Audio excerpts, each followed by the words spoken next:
Boa tarde a todos. Eu quero fazer uma reflexão aqui bem rápida sobre por que eu não vejo base bíblica nenhuma para criança pregar nas igrejas. Quero ler um versículo e pontuar aqui 4 pontos de forma rápida. Paulo escreveu para Timóteo. Timóteo estava em Éfeso, uma cidade bastante conturbada, com perseguição, com falsos profetas, com falsos mestres, falsos ensinos, uma coisa terrível, muita gente sendo preso. Paulo estava preso em Roma e escreveu essa carta para Timóteo, e aqui é a segunda Timóteo, a segunda carta.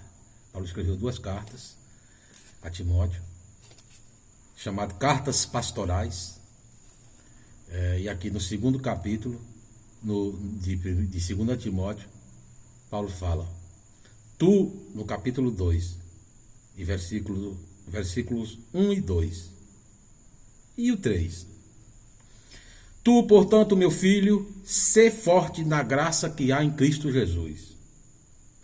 E as coisas que ouviste de mim, entre muitas testemunhas, as mesmas confia a homens fiéis, que sejam capazes de também ensinarem os outros. Tu, portanto, suporta o sofrimento, como um bom soldado de Jesus Cristo. Isso aqui vai ficar por último. Primeiro eu quero dizer que, para ser rápido, quando você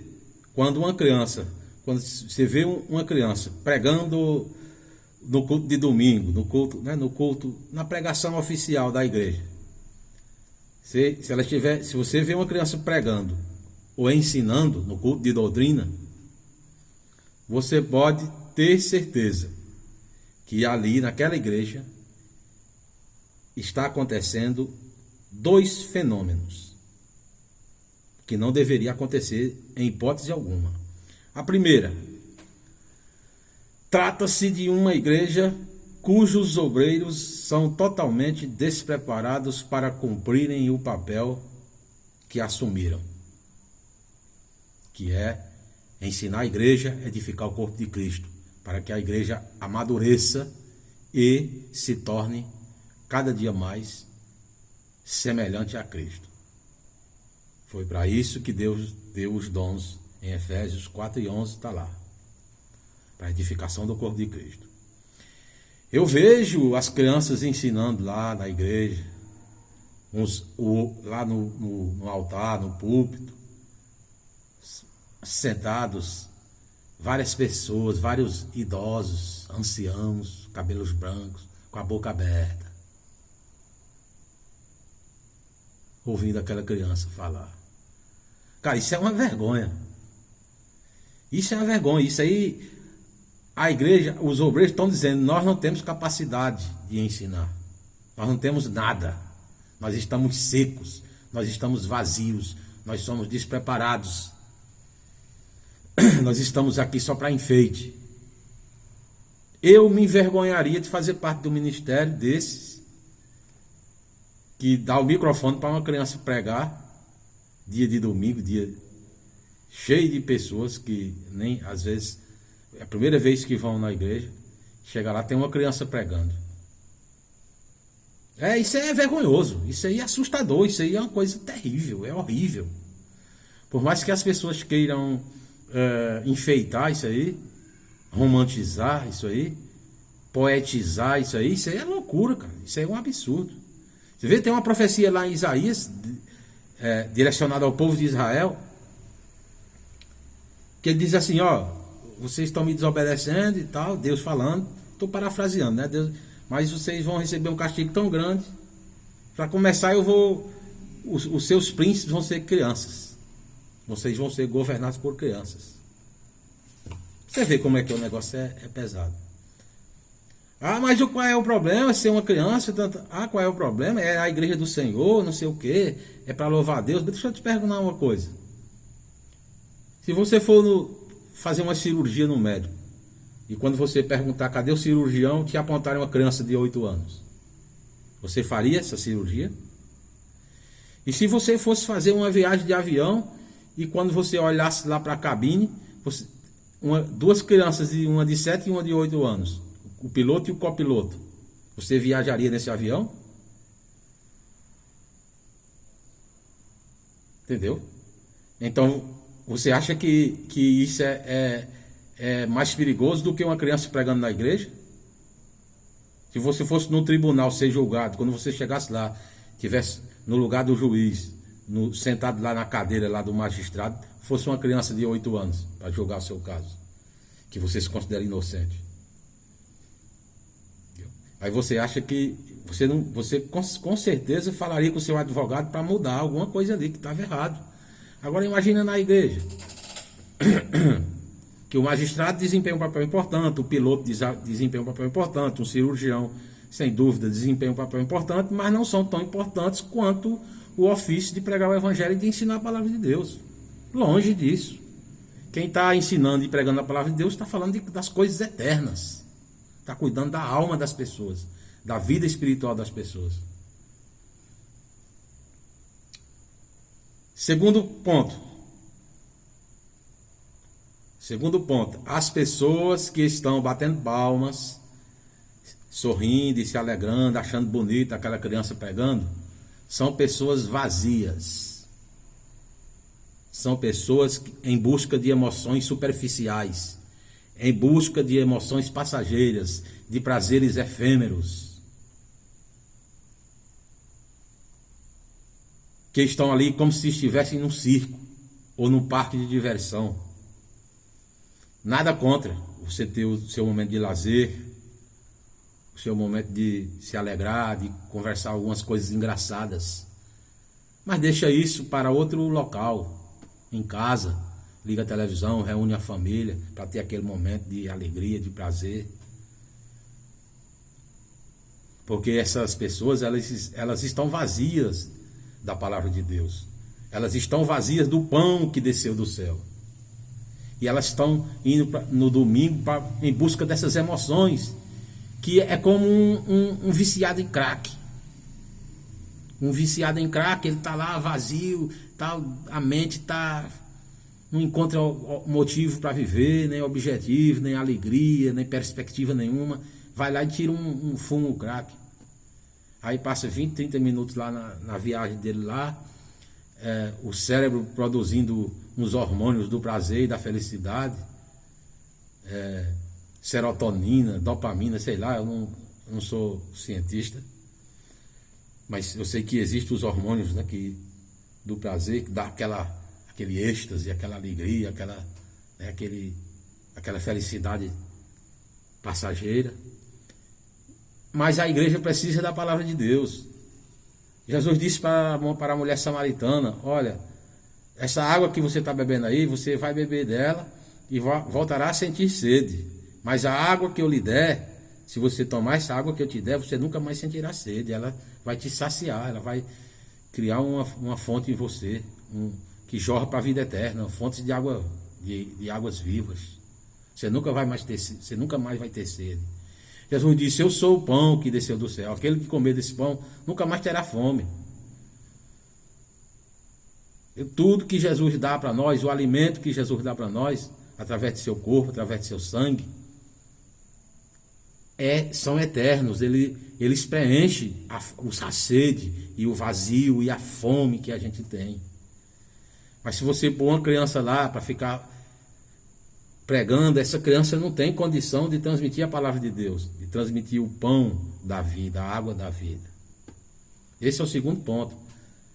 Por que essas pessoas lá na igreja estão aparentemente felizes com aquela apresentação da criança? Porque eles não recebem o verdadeiro alimento, que o ministério é quem teria que providenciar o alimento para aquelas pessoas. É o pastor quem alimenta as ovelhas. É o pastor que leva as ovelhas para o campo, para o pasto. Terceiro ponto. Esses dois fenômenos estão acontecendo. Um ministério despreparado e uma igreja em busca de prazeres de emoções superficiais, de prazeres sintéticos, artificiais. Agora veja, terceiro ponto, e esse é tão grave quanto os dois anteriores.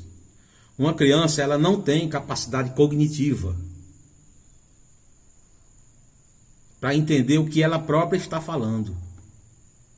Acontece que a criança está falando ali porque o cérebro da criança, ele é muito fértil para memorizar o que ele ouve, para guardar na mente.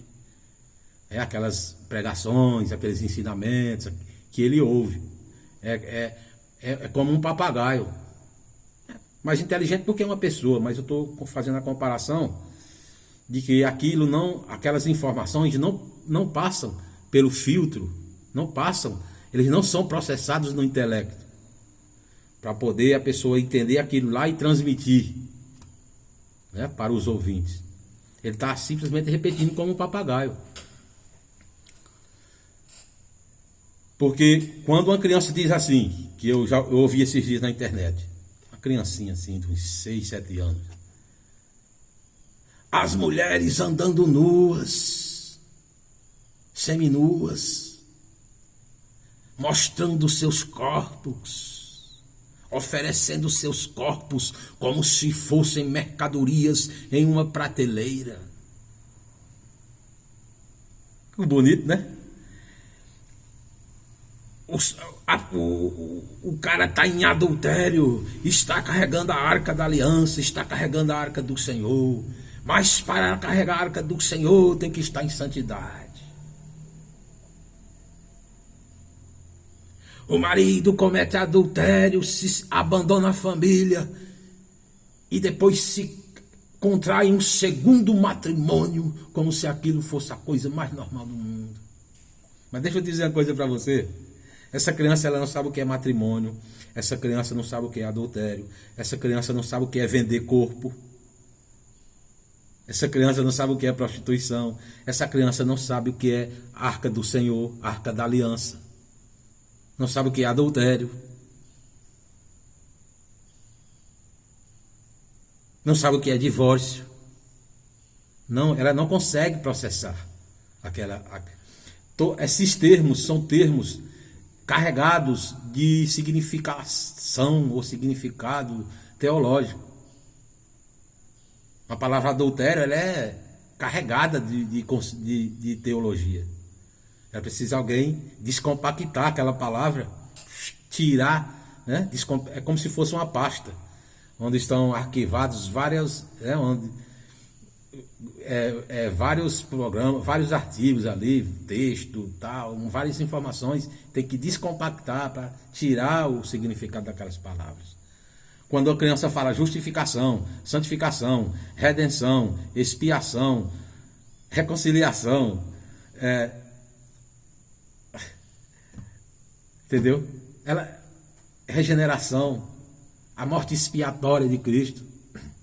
Ela não sabe, ela não faz a mínima ideia do que ela está falando. Mais de 90% dos adultos não sabem.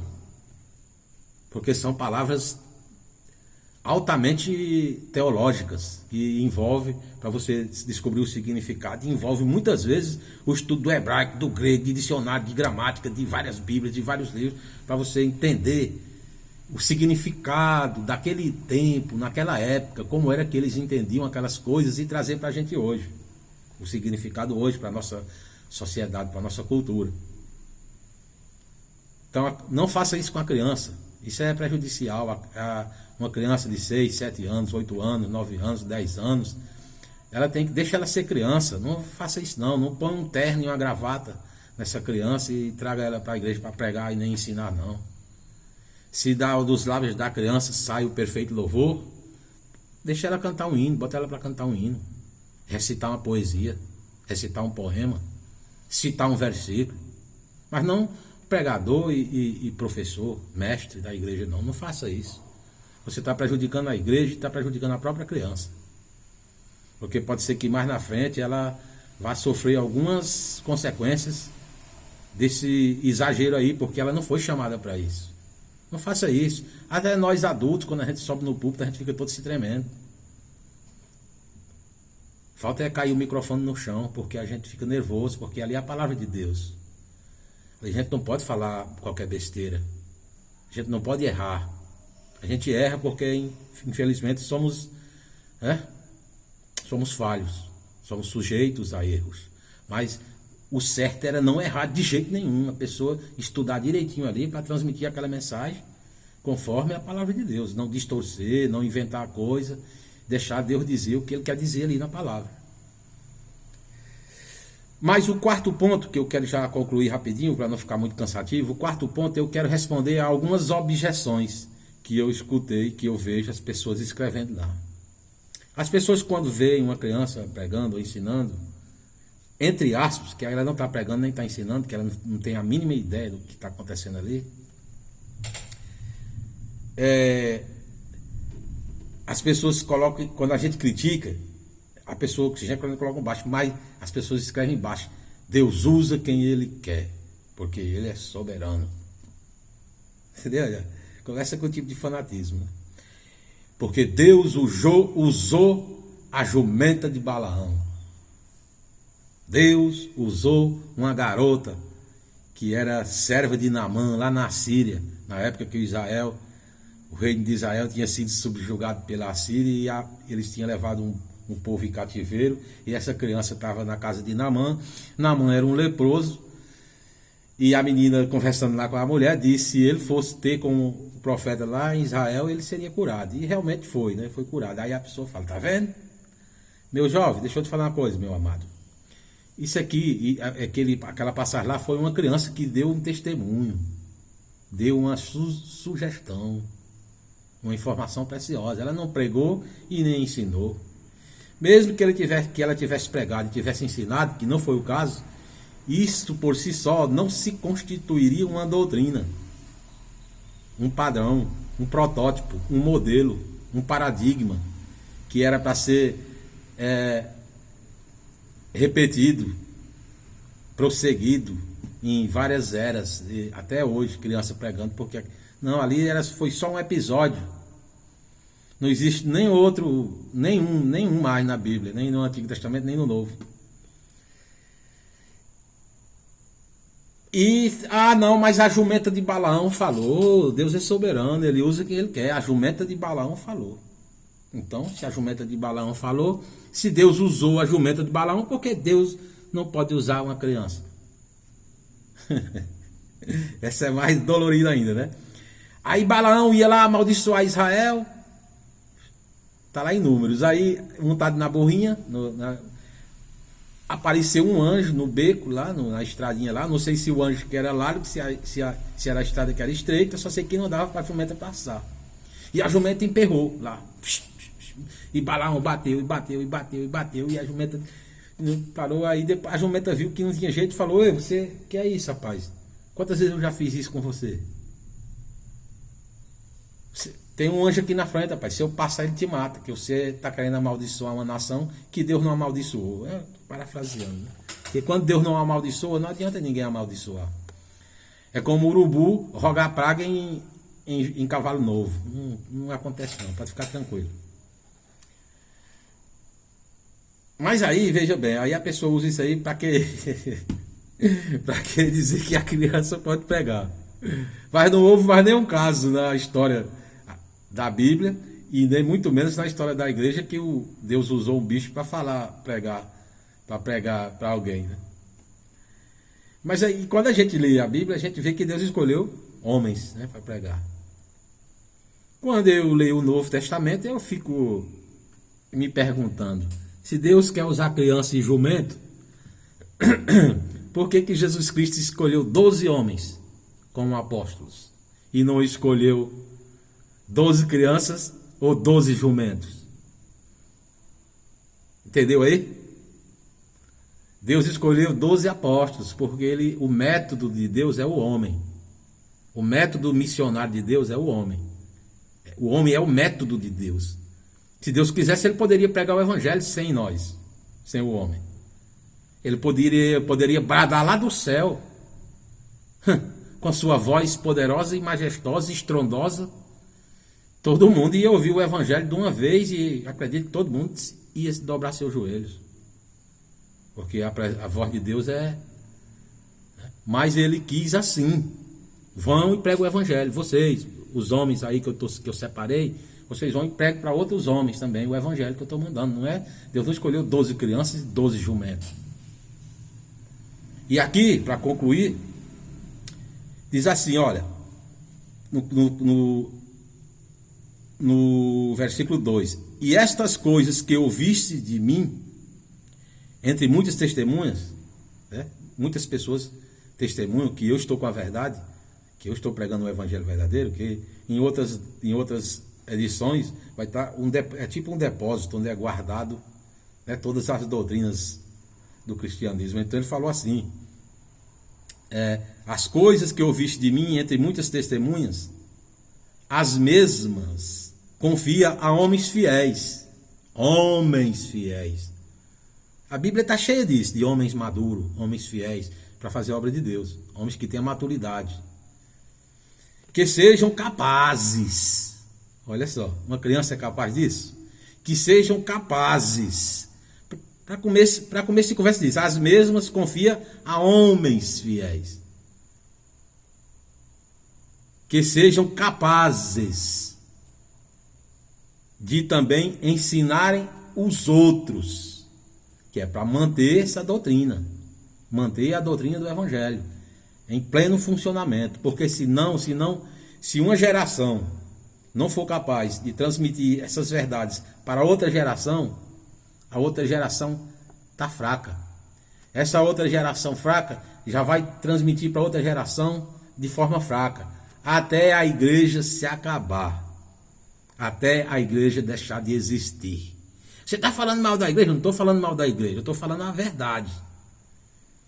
Dá lá uma olhada na história, dá uma olhada na história e vê quantas daquelas igrejas de Apocalipse, as quais foram lhe enviadas cartas através de João, o apóstolo João. Jesus falou: escreve agora umas cartas e envia para aquelas igrejas. Pesquisa aí na história quantas igrejas daquelas ainda existem hoje. Entendeu? Se a gente não tiver esse compromisso da gente pegar esse depósito e guardar ele intacto e ser capaz de transmitir para homens maduros e fiéis que também sejam capazes de transmitir aos outros, a igreja vai à falência e Deus abre outra igreja em outro lugar. Está pensando que o plano de Deus vai fracassar? Não vai não. Eu posso fracassar. Essa igreja daqui do Brasil pode fracassar. Deus abre outra igreja em outro lugar. Mas o propósito e o plano dele não fracassarão. Nunca. Então, vamos deixar nossas crianças ser crianças. E você que foi chamado para pregar o evangelho, prega o evangelho. Para dessas palhaçadas aí, tá bom? Valeu, um abraço.